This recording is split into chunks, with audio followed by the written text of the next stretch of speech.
Uyabona? Enye yama principles okusondela esihlalweni, sisondela ngani? Ngendumiso. I wish bengingakhuluma la. Sisondela ngani bazalwane? Ngendumiso. Lithi iBhayibheli, God dwells in the worship of his righteous. Uhlala endumisweni yabangcwele bakhe, uhlala endumisweni yabalungileyo bakhe.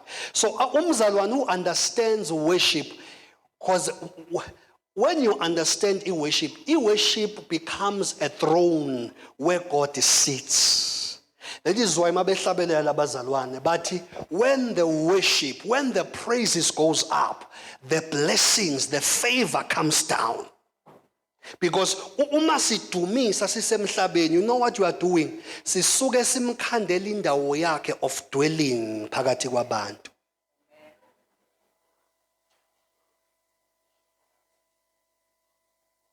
So lapha esihlalweni awusondeli noma isikanjani.